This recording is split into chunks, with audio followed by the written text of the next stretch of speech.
having the worst day of her life when she saw the royal guards standing there like a statue. Karen Mitchell had been screaming complaints at him for 10 minutes, demanding he move, demanding he acknowledge her, demanding he care about her problems. But when he just stood there in perfect silence, maintaining his ceremonial position like her crisis didn't matter, she snapped completely. Scalding hot coffee flew through the air, splashing across his red tunic and face. Crowd gasped in horror. What happened next would teach this entitled woman the most expensive lesson of her life about the difference between bad days and criminal assault.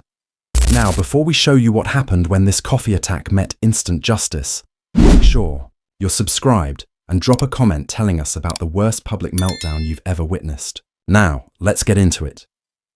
Richardson had been standing at this post for nearly 3 hours, maintaining perfect stillness while tourists photographed him from every conceivable angle. He had endured attempted conversations in a dozen languages, children making faces inches from his nose, and adults who seemed to believe that persistence would eventually crack his ceremonial bearing. Through it all, he had maintained the professional discipline that separated actual soldiers from the cartoon characters that many visitors seemed to expect, but approaching his position with the determined stride of someone who had already decided that the world owed her satisfaction was Karen Mitchell, a 48-year-old marketing executive from Manchester who was having what she would later describe as the single worst day of her adult life. Her morning had begun with a parking ticket, continued with a coffee spill on her favourite blouse, and escalated through a series of minor catastrophes that had left her feeling like the universe was personally conspiring against her happiness. The trip to London was supposed to be a therapeutic distraction, a chance to clear her head and gain some perspective on her recent divorce, job stress, and general sense that life was spiralling beyond her control. Karen had spent the last hour wandering through central London in a state of mounting frustration, looking for something, anything, that would go right in her day.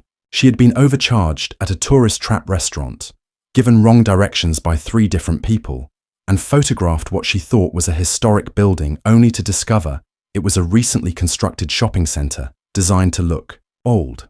Every small disappointment had compounded her sense of cosmic injustice, and she was rapidly approaching the kind of emotional breaking point that transforms rational adults into public spectacles.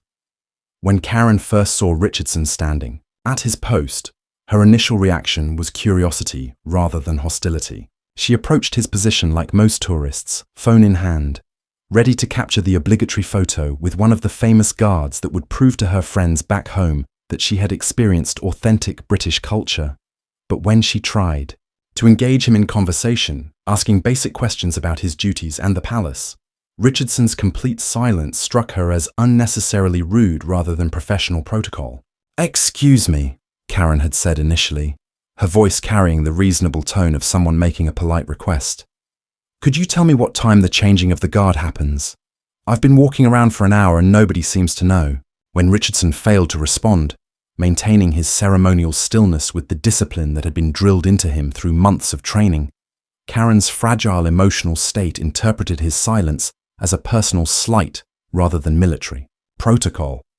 What Karen didn't understand was that Richardson's apparent indifference wasn't personal rudeness, but the result of training that had prepared him to maintain his post, regardless of external distractions. His job was to represent the dignity and professionalism of the British military, not to serve as a tourist information booth or entertainment for visitors who might not understand the significance of his ceremonial role, but for someone who was already feeling ignored and dismissed by the world in general.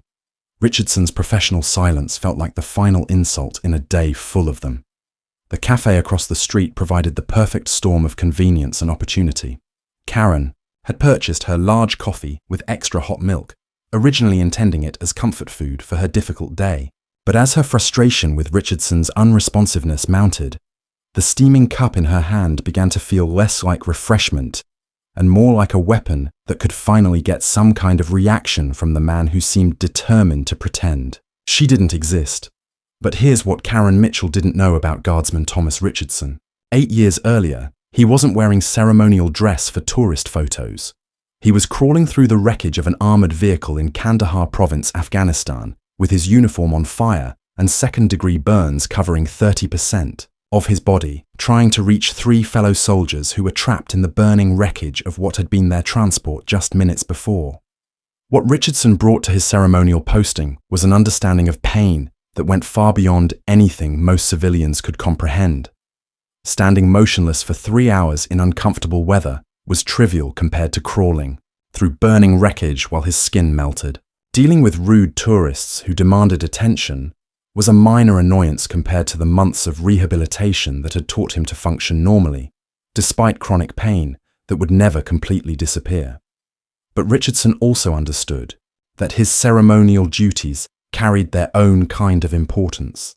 Every day, thousands of people from around the world came to see him and his fellow guards, often carrying expectations and prejudices about British military excellence that his behavior would either confirm or contradict. His job was to represent not just himself, but centuries of military tradition, demonstrating through his conduct that the British armed forces maintained standards that transcended individual comfort or convenience. The irony wasn't lost on Richardson, that his most challenging duty often involved maintaining composure while dealing with civilians who had no understanding of military culture or sacrifice. In Afghanistan, enemy fighters had tried to kill him with explosives and automatic weapons, but at least their hostility was honest and straightforward. Dealing with entitled tourists who treated him like a prop in their vacation photos required different skills but similar discipline, and Richardson approached both challenges with the same professional detachment that had kept him alive in combat. Karen's frustration had been building for nearly 20 minutes as she stood in front of Richardson's post, trying every approach she could think of to get some kind of response from the motionless guard. She had tried polite questions, direct demands, personal comments about his appearance, and increasingly desperate attempts to provoke any kind of acknowledgement that she existed. Through it all, Richardson had maintained his ceremonial position, with the kind of perfect discipline that was beginning to feel like a personal insult to someone whose emotional stability was already hanging by a thread. "Are you completely deaf?" Karen asked, her voice rising to a level that was beginning to attract attention from other tourists. "I'm talking directly to you. The least you could do is nod or blink or something to show that you're actually human." She moved closer to Richardson's position, violating the informal boundary that most visitors instinctively respected, and waved her hand directly in front of his face. "Hello? Anybody home in there?" Richardson's training had prepared him for exactly this kind of interaction. Difficult tourists who interpreted military discipline as personal rudeness were a regular feature of ceremonial duty, and the proper response was to maintain composure regardless of provocation. He understood that Karen's behavior was probably more about her own problems than any genuine hostility toward him personally, but his job was to represent the dignity of the British military, rather than provide therapeutic conversation for visitors having bad days. Other tourists were beginning to notice Karen's increasingly aggressive behavior, some filming with their phones, while others moved their children away from what was clearly becoming an uncomfortable situation. A family from Germany tried to intervene politely, the father approaching Karen with a respectful suggestion that perhaps the guard wasn't allowed to speak during his duties. Karen turned on them with sudden viciousness, telling them to mind their own business and focus on their own sightseeing rather than interfering with her attempt to get basic courtesy from someone whose salary was paid by taxpayers like herself. The outburst drew more attention from both tourists and the Metropolitan police officers who maintained a discreet but constant presence around the palace gates. One of the officers began moving in Karen's direction, recognizing the signs of someone whose behavior was escalating toward potential criminal conduct. But Karen was too focused on Richardson to notice the approaching authority, too invested in her confrontation with someone who seemed to embody everything that was going wrong in her life.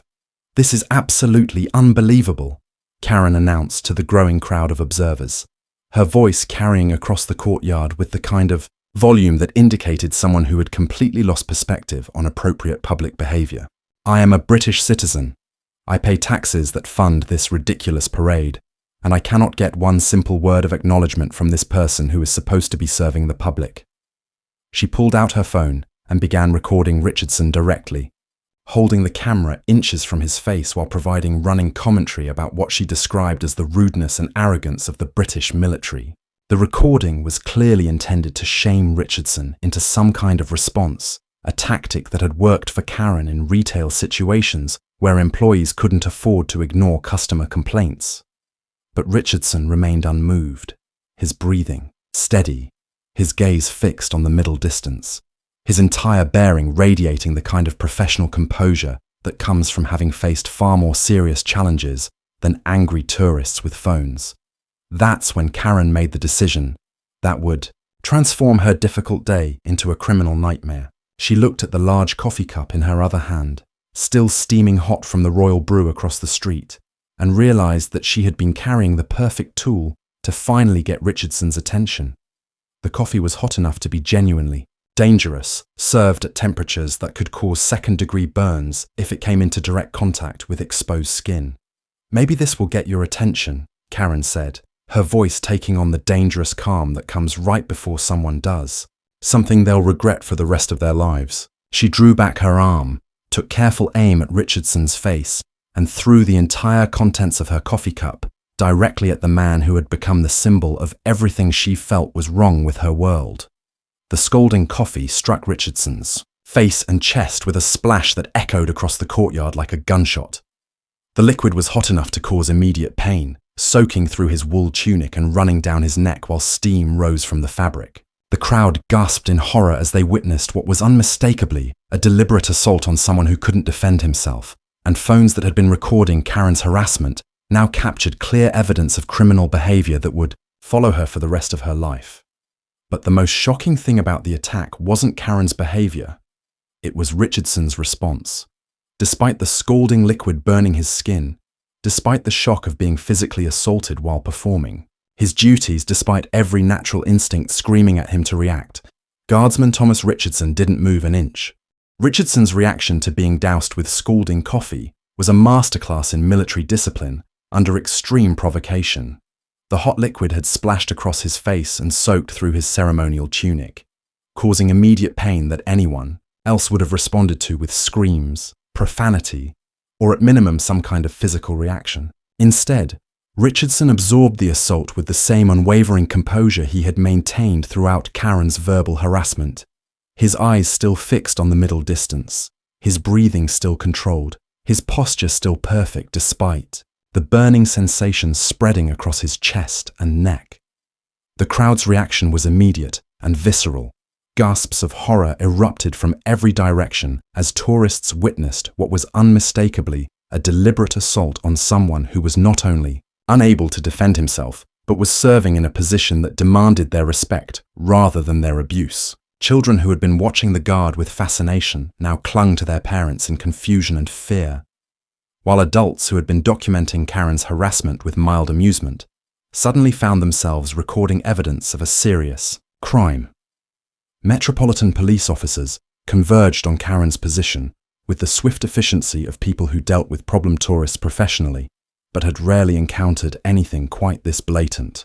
The lead officer, Constable James Morrison, approached Karen with handcuffs already prepared, having witnessed the entire assault and understanding that there would be no need for investigation or evidence gathering when the crime had been committed, in full view of dozens of witnesses and multiple recording devices. "Ma'am, you're under arrest for assault on a member of Her Majesty's Armed Forces," Morrison announced with the calm authority that comes from 20 years of police work. "You have the right to remain silent, but anything you say may be given in evidence." The handcuffs clicked into place with mechanical precision, while Karen stood in apparent shock, suddenly understanding that her moment of rage had created consequences that extended far beyond her emotional satisfaction. "Assault!" Karen protested, her voice climbing toward hysteria as the reality of her situation began to penetrate her anger. "It was just coffee! I didn't hurt anyone! He's fine! Look at him! He's not even reacting!" But even as she spoke, she could see the dark stains spreading across Richardson's red tunic and the slight redness appearing on the exposed skin of his neck where the hot liquid had made direct contact. Morrison ignored Karen's protests while radiating for medical assistance and backup officers to manage the crowd that had gathered to watch her arrest. "Ma'am, you threw scalding liquid at a member of the armed forces. That's assault with a dangerous weapon under British law, and the fact that you recorded yourself committing the crime makes this an open and shut case." A paramedic arrived within minutes, approaching Richardson with the kind of professional concern that indicated someone trained to assess burn injuries and heat-related trauma. Despite Richardson's stoic demeanor, the medic could see the obvious signs of hot liquid contact and began immediately checking for burns that might require medical attention. The coffee had been served at approximately 160 degrees Fahrenheit, hot enough to cause second-degree burns on contact, and the amount Karen had thrown was sufficient to create serious injury if it had reached Richardson's eyes or mouth. "Any pain or burning sensation?" the paramedic asked Richardson, who finally broke his ceremonial silence to provide the medical information necessary for proper treatment. "Some burning on the neck and chest area," Richardson replied, with the same calm professionalism he brought to every aspect of his military service. "The liquid was quite hot, but I don't believe there's serious injury." The paramedic began applying cold compresses to the affected areas while checking for signs of more serious burns that might not be immediately apparent. Karen watched this medical assessment with growing horror as she realized that her harmless coffee throw had potentially caused genuine physical injury to someone who had never done anything to deserve her hostility. The sight of Richardson receiving medical treatment for burns she had inflicted began to penetrate her emotional fog, replacing her anger with something that looked suspiciously like genuine remorse, mixed with terror at the legal consequences she was facing. The senior officer reviewing the incident, Inspector Sarah Collins, arrived on the scene and immediately began coordinating the evidence collection that would ensure Karen's prosecution proceeded smoothly. Multiple witnesses had filmed the assault from different angles, creating a comprehensive record of Karen's deliberate attack on Richardson. The coffee cup, now evidence in a criminal case, was photographed and bagged, while Collins interviewed witnesses who could testify to both the assault itself and Karen's escalating behavior leading up to the attack. "This is one of the clearest cases of assault on a service member I've seen in 20 years, Collins told the arresting officers while Karen was loaded into the police vehicle. "Multiple witnesses, video evidence, medical documentation of injury, and a perpetrator who recorded herself committing the crime. The Crown Prosecution Service will love this one." Richardson maintained his ceremonial position throughout the year, medical treatment and evidence collection, returning to perfect stillness once the paramedic had completed his assessment and applied appropriate treatment for the minor burns on his neck and chest. His uniform would need professional cleaning to remove the coffee stains, but his bearing remained as perfect as it had been before Karen's assault, demonstrating the kind of professional resilience that made the Queen's Guard legendary for their ability to maintain standards regardless of circumstances. Later that evening, as Karen sat in a London police station facing charges that could result in imprisonment and permanent criminal record, Richardson completed his ceremonial duties with the same exemplary performance he brought to every shift. The incident would be noted in his service record as another example of maintaining military discipline under extreme provocation. But for Richardson, it was simply another day of doing his job properly despite the challenges that civilian interactions sometimes presented. The viral footage of Karen's assault and arrest would eventually be viewed millions of times, becoming a textbook example of how entitled behavior escalates into criminal conduct when people lose perspective on appropriate responses to minor frustrations. But for the tourists who witnessed Richardson's professional response to being physically attacked while performing his duties, the lasting impression was of military excellence that transcended personal comfort and demonstrated why the Queen's Guard had earned their reputation as symbols of unshakable discipline and dedication to duty. Would you have stayed as calm as that guard while scalding coffee burned your skin? Think you could have maintained that level of professionalism while being assaulted by someone having the worst day of their life? Drop your thoughts in the comments.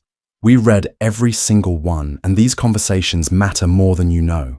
If this story reminded you that bad days don't justify criminal behavior, hit that like button, subscribe, and ring the notification bell so you never miss the next one. Share this with someone who needs to remember that service members deserve respect, not scalding coffee thrown in their faces when civilians can't handle their personal problems.